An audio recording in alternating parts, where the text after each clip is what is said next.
বাংলার মাটিতে দাঁড়িয়ে রাত 9:45 নাগাদ অমিত শাহের সিক্রেট মিটিং। কোথায় হলো এক্স্যাক্টলি সেই বৈঠকটা? টানা 7 দিনের প্রি প্ল্যান রেডি, দুটো দফায় ভোট। সেই সময় অমিত শাহ কোথায় থাকবেন, কি করবেন, সবটা বলবো আজকের এই ভিডিওতে।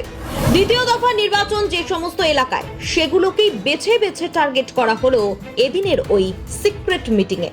বিজেপির অফিসে বসে তৈরি হয়ে গেল রণকৌশল। গভীর রাতে বিজেপির নিউ টাউনের দপ্তরে হয়েছে সেই মিটিং, যেখানে হাজির ছিলেন অমিত শাহ নিজে। আর সেখানে ছিলেন দ্বিতীয় দফার নির্বাচন যেসব এলাকায়, সেখানকার জেলা সভাপতি, জেলা ইনচার্জ, প্রবাসী জেলা ইনচার্জরা। শুধু তাই নয়, বুঝতে হবে সেই মিটিং এর ইম্পর্টেন্সই। 4টে সাংগঠনিক জোনের দায়িত্বপ্রাপ্ত বিজেপি নেতারাও কিন্তু সেই মিটিং এ ডাক পেয়েছিলেন, যার অধীনে 13টা সাংগঠনিক জেলা। এছাড়াও ছিলেন বিজেপির কেন্দ্রীয় নেতা ভূপেন্দ্র যাদব, বিপ্লব দেব, সুনীল বনসাল, অমিত মালব্যরা।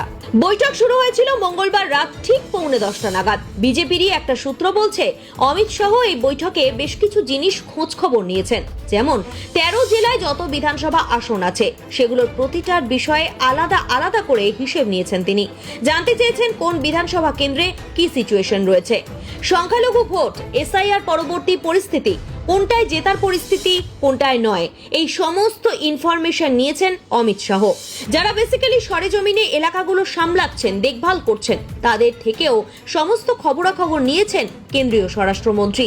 এই গোটা মিটিংটা শেষ হয়েছে 12:05। সব থেকে বড় কথা হলো, আগামী বৃহস্পতিবার মানে 23শে এপ্রিল যখন প্রথম দফার ভোট হবে বাংলার বুকে, তখন অমিত শাহ কোথায় থাকবেন?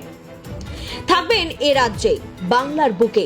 এমনকি দ্বিতীয় দফার ভোট 29শে এপ্রিল, তার আগে আগামী 27শে এপ্রিল মানে সোমবার পর্যন্ত কলকাতাতেই থাকবেন অমিত শাহ। অর্থাৎ রাজ্য বিজেপি সূত্রে খবর, ভোটের পশ্চিমবঙ্গে টানা 7 দিন থাকবেন শাহ। প্রসঙ্গত উল্লেখ্য, তৃণমূল বরাবরই বিজেপিকে বহিরাগত দল হিসেবে দাগিয়ে দেওয়ার চেষ্টা করেছে। এই আবহে নিজেদের বাঙালি প্রেম তুলে ধরতে মরিয়া হয়ে উঠেছে বিজেপি। আর সেই বাঙালির মন জয় করতে, পার্মানেন্টলি বাংলার বুকে ঘাঁটি স্থাপন করতে, ভোটের বঙ্গে অমিত শাহের লাস্ট মুহূর্তের মাস্টার স্ট্রোক কতখানি প্রভাব ফেলতে পারে পদ্ম শিবিরের ভোট বাক্সে, সেটাই এখন দেখার অপেক্ষা, জানার অপেক্ষা। অমিত শাহের লাস্ট মুহূর্তের ভোকাল টনিক বা পরামর্শ কতটা কাজে লাগাতে পারল বঙ্গ বিজেপি।